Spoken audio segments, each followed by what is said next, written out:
नमस्कार साथियों, ओम लाइब्रेरी के इस करंट अफेयर्स के सेशन में आप सभी का हार्दिक स्वागत है।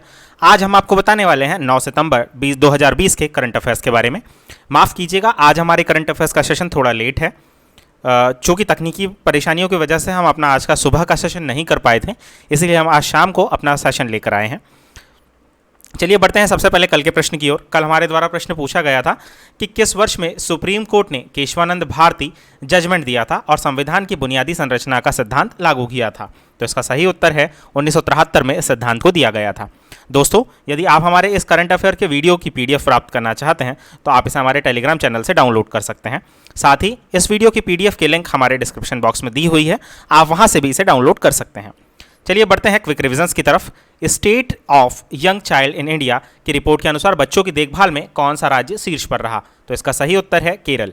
भारत देश में तैयार करने वाला पहला विश्व हाइपरसोनिक टेक्नोलॉजी डेमोन्स्ट्रेशन कौन सा देश बन गया है? तो यह चौथा देश बन गया है। राफेल लड़ाकू विमान को भारतीय वायुसेना के किस स्क्वाड्रन में शामिल किया जाएगा? इसका सही उत्तर होगा गोल्डन एरो में इसे शामिल किया जाएगा। सरकार ने बैक टू विलेज कार्यक्रम के तीसरे चरण की घोषणा कहाँ की है? तो इसका सही उत्तर होगा जम्मू और कश्मीर। बढ़ते हैं अगले प्रश्न की ओर।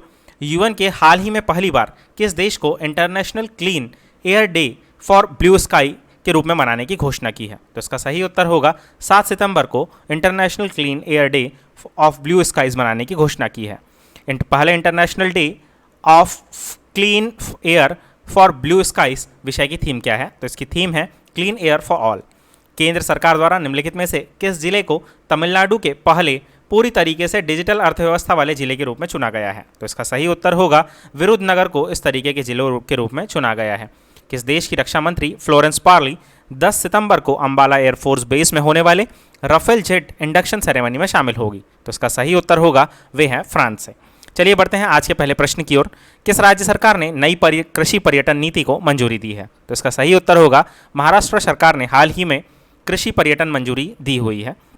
नई कृषि पर्यटन मंजूरी के तहत ग्रामीण इलाकों के विकास, कृषि आधारित उद्योगों को बढ़ावा देना और ग्रामीण युवाओं को रोजगार प्रदान करना है। बढ़ते हैं अगले प्रश्न की ओर। किस राज्य या केंद्र शासित प्रदेश में सर्वप्रथम कैनबिस दवा परियोजना को स्थापित किया जाएगा? तो इसका सही उत्तर होगा जम्मू कश्मीर में इसे स्थापित किया जाएगा। आइए बताते हैं इसके बारे में। केंद्रीय मंत्री जितेंद्र सिंह द्वारा यह घोषणा की गई है कि जम्मू में Indian institute of integrative medicine IIM में कनाडा से के सहयोग से पहली बार कैनबिस दवा परियोजना की स्थापना की जाएगी। यह केंद्र शासित प्रदेश बनने के बाद जम्मू कश्मीर में पहला बड़ा विदेशी निवेश है। आइए आपको बताते हैं कैनबिस दवा के बारे में।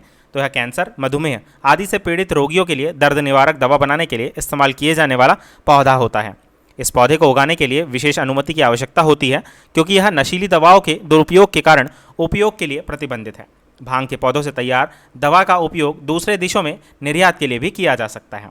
बढ़ते हैं अगले प्रश्न की ओर।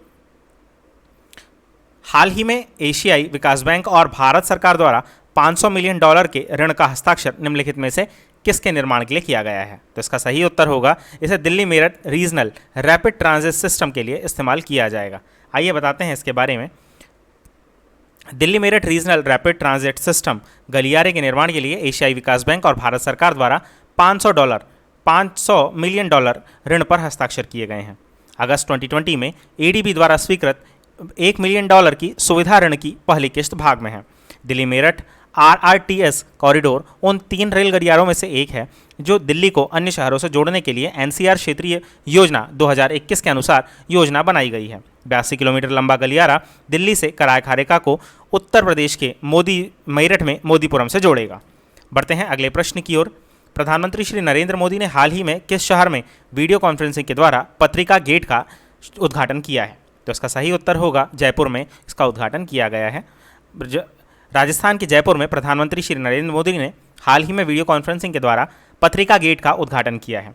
इस प्रतिष्ठित गेट का निर्माण जयपुर के जवाहरलाल नेहरू मार्ग पर समाचार पत्र पत्रिका ने कराया है। साथ ही 2 पुस्तकों का विमोचन भी किया जाएगा। भारत के किस शहर को निसारी महेश ने महिलाओं के लिए भारत का पहला one stop financial platform launch किया है? तो इसका सही उत्तर होगा चेन्नई में पहला इस तरीके का प्लेटफॉर्म लॉन्च किया गया है। जानते हैं इसके विषय में। चेन्नई शहर की निसारी महेश ने महिलाओं के लिए भारत का पहला one stop financial platform launch किया है जो कि वित्त की सही योजना बनाने में मदद करता है। वे इस प्लेटफॉर्म के द्वारा औरतों को वित्तीय रूप से साक्षरता बनाती है तथा निसारी महेश अभी महिलाओं के लिए फाइनेंशियल अवेयरनेस वर्कशॉप चला रही है। बढ़ते हैं अगले प्रश्न की ओर। हाल ही में जारी रिपोर्ट के अनुसार सबसे कम साक्षरता किस राज्य में रही? तो इसका सही उत्तर होगा आंध्र प्रदेश में रही, जिसे नेशनल स्टैटिक्स ऑफिस ने जारी किया है। आइए आपको बताते हैं इसके बारे में। राष्ट्रीय सांख्यिकी कार्यालय के आंकड़ों पर आधारित एक रिपोर्ट के मुताबिक भारत में साक्षरता दर 77.7% है तथा इस रिपोर्ट के अनुसार ग्रामीण लोगों की साक्षरता दर 73.5 जबकि शहरी क्षेत्रों की 87.7% है।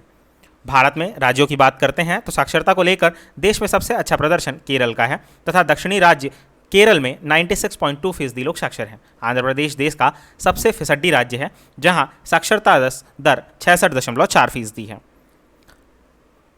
बढ़ते हैं अगले प्रश्न की ओर।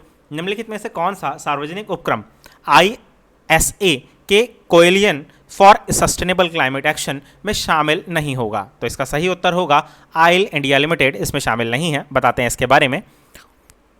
पेट्रोलियम और प्राकृतिक गैस मंत्री ने घोषणा की है कि 5 सार्वजनिक क्षेत्र की इकाइयां कारपोरेट साझेदार बनने के लिए ISA के coalition for sustainable climate action में शामिल होंगे। ये सार्वजनिक उपक्रम है ONGC, IOCL, BPCL, HPCL और गेल। बढ़ते हैं अगले प्रश्न की ओर। किस संगठन ने वर्चुअल विश्व सौर प्रौद्योगिकी शिखर सम्मेलन आयोजित किया है? तो इसका सही उत्तर होगा इसे आयोजित किया है अंतर्राष्ट्रीय सौर गठबंधन ने। आइए बताते हैं इसके बारे में। अंतर्राष्ट्रीय सौर गठबंधन द्वारा 8 सितंबर 2020 को पहला आभासी विश्व सौर प्रौद्योगिकी शिखर सम्मेलन का आयोजन किया गया। शिखर सम्मेलन में लगभग 149 देशों के लोगों ने भाग लिया। इस शिखर सम्मेलन का उद्देश्य सस्ती और टिकाऊ स्वच्छ हरित ऊर्जा के उत्पादन में तेजी लाना है। आइए आपको बताते हैं इस शिखर सम्मेलन के केंद्र के बारे में। तो यह विघटनकारी सौर प्रौद्योगिकी कार्बन रहित ग्रिड निर्माण की ओर CEO का वैश्विक सत्र ऊर्जा क्षेत्र के अलावा सौर ऊर्जा विजन 2030 और उससे आगे अंतर्राष्ट्रीय सौर गठबंधन क्या होता है? तो यह भारत द्वारा शुरू किया गया 121 देशों का एक गठबंधन है। ये देश पूर्ण रूप से आंशिक रूप से कर्क और मकर रेखा के बीच स्थित है। इसका मुख्यालय गुरुग्राम हरियाणा में है। बढ़ते हैं अगले प्रश्न की ओर। किस मंत्रालय ने 13 भाषाओं में 24/7 टोल फ्री मानसिक पुनर्वास हेल्पलाइन किरण का शुभारंभ किया है? आपको यहाँ पर इसका नाम याद रखना है, किरण। तो इसे स्टार्ट किया है सामाजिक न्याय और अधिकारिता मंत्रालय द्वारा। जानते हैं इसके विषय में। केंद्र सरकार ने मानसिक रूप से बीमार व्यक्तियों की मनोवैज्ञानिक मदद तैयार करने के लिए 24/7 टोल फ्री मानसिक पुनर्वास हेल्पलाइन किरण को शुरू किया है। थावरचंद गहलोत केंद्रीय सामाजिक कल्याण और अधिकारिता मंत्री हैं। बढ़ते हैं अगले प्रश्न की ओर। Central institute of petrochemical engineering and technology skilling और तकनीकी सहायता के लिए 2 नए केंद्र कहाँ स्थापित करेगा? तो इसे स्थापित किया जाएगा भागलपुर और बनारस में। आइए बताते हैं इसके बारे में। सीपेट द्वारा भागलपुर बिहार और बनारस यूपी में स्किलिंग और तकनीकी सहायता के लिए 2 नए केंद्र स्थापित किए जाएंगे। सीपेट में 43 परिचालन केंद्र हैं और 9 और केंद्र स्थापित किए जा रहे हैं। सीपेट में स्केलिंग एंड टेक्निकल सपोर्ट में 32 केंद्र भी हैं। सीपेट ने अपनी सेवाओं को 50 वर्ष पूर्ण कर लिए हैं। साथ ही मई 29 को central institute of plastic engineering and technology का नाम बदलकर central institute of petrochemical engineers and technology रख दिया गया था, जिसका शॉर्ट फॉर्म होता है CIPET।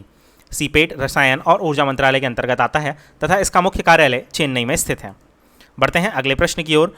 इंटरनेशनल ट्रिब्यूनल ने किस देश पर ऑस्ट्रेलियाई कंपनी का खनन पट्टा रद्द करने पर 5.8 अरब डॉलर का जुर्माना लगाया है? तो इसका सही उत्तर होगा पाकिस्तान पर इस तरीके का जुर्माना लगाया गया है। इंटरनेशनल ट्रिब्यूनल ने पाकिस्तान पर ऑस्ट्रेलियाई कंपनी का खनन पट्टा रद्द करने पर 5.8 अरब डॉलर का जुर्माना लगाया है। पाकिस्तान के जुर्माने के बाद इंटरनेशनल ट्रिब्यूनल से कहा है कि वह अगर इतनी बड़ी रकम का भुगतान करता है तो कोरोना महामारी से निपटने में उसको दिक्कतों का सामना करना पड़ सकता है। पाकिस्तान ने world bank international centre for settlement of investment distribute में जुर्माना न वसूलने की अपील की है। बढ़ते हैं अगले प्रश्न की ओर। विदेश मंत्री डॉक्टर एस जयशंकर संघाई कोऑपरेशन ऑर्गेनाइजेशन के विदेश मंत्रियों की परिषद की बैठक में कहाँ भाग लेंगे? तो इसका सही उत्तर होगा इसमें भाग लेंगे ये मास्को में। जानते हैं इसके विषय में। SCO के विदेश मंत्रियों की परिषद की बैठक में विदेश मंत्री डॉक्टर जयशंकर मास्को में भाग लेंगे। SCO के पूर्ण सदस्य के रूप में भारत अब तक SCO के विदेश मंत्रियों की परिषद की 2 बैठकों में भाग ले चुका है। वे अप्रैल 2018 में बीजिंग में और मई 2019 में बिश्केक किर्गिस्तान की राजधानी में आयोजित की गई थी। एससीओ के पूर्ण सदस्य के रूप में भारत द्वारा भाग लिए जा रहे एससीओ के विदेश मंत्रियों की परिषद की यह तीसरी बैठक होगी। बैठक के दौरान एससीओ शिखर सम्मेलन की तैयारी की समीक्षा की जाएगी। डॉक्टर जयशंकर प्रसाद रूस और अन्य देशों के साथ द्विपक्षीय बैठकों में भी हिस्सा लेंगे। वर्ष 2020 भारत रूस रणनीतिक साझेदारी की घोषणा की 20वीं वर्षगांठ का प्रतीक भी है। बढ़ते हैं अगले प्रश्न की ओर। जमीनी नवाचारों के बारे में जागरूकता फैलाने के लिए अटल इनोवेशन मिशन ने किस मीडिया प्लेटफॉर्म के साथ साझेदारी की है? तो इसे मीडिया प्लेटफॉर्म का नाम है स्क्न्यूज़। आइए बताते हैं इसके बारे में। अटल नवाचार मिशन जमीनी नवाचारों के बारे में जागरूकता फैलाने के लिए भारत के सबसे बड़े शिक्षा मीडिया घरानों में से एक स्क्न्यूज़ के साथ साझेदारी करेगा। आइए बताते हैं इसके बारे में। तो इस सहयोग के माध्यम से शिक्षा के क्षेत्र में हितधारकों में न केवल AIM और अटल टिकरिंग लैब्स में विभिन्न पहलुओं के बारे में अधिक जागरूकता पैदा करेगा। स्कूल संकाय शिक्षक और सलाहकारों को भी विश्व के गुणवत्तापूर्ण दृष्टिकोण, विषय सामग्री और शिष्ट प्रक्रियाएं उपलब्ध कराई जाएगी। इसके अलावा पूरे देश की प्रेरणादायक कहानियों के आलेख और उन्हें साझा करने के उद्देश्य से AIM और स्क्न्यूज़ ATL संबंधित सामग्री, प्रेरणादायक जमीनी कहानियां और नवाचार विभिन्न स्टार्टअपों और AIM द्वारा समर्थित संगठनों के एसडेक समाचार और कहानियों को मासिक आधार पर प्रकाशित करेगा। बढ़ते हैं अगले प्रश्न की ओर। हाल ही में किसने साइबर सुरक्षा जागरूकता अभियान चलाने के लिए CPF के साथ साझेदारी की है? तो यह है व्हाट्सएप। बढ़ते हैं अगले प्रश्न की ओर। The commonwealth of India of cricket, माफ कीजिए, द कॉमनवेल्थ ऑफ क्रिकेट पुस्तक किसने लिखी है? तो इसका सही उत्तर होगा रामचंद्र गुहा ने हाल ही में से लिखा है, जो अमेजन पर उपलब्ध है। बढ़ते हैं अगले प्रश्न की ओर। निर्देशक जिरी मेंजल का निधन हुआ है, यह किस सम्मान से सम्मानित थे? तो इसका सही उत्तर होगा उन्हें ऑस्कर पुरस्कार दिया गया था। जानते हैं इसके विषय में। गिरी मेंजल चेक गणराज्य के थे तथा उन्हें नवंबर 2013 में IIF लाइफ टाइम अचीवमेंट पुरस्कार से सम्मानित किया चुका है।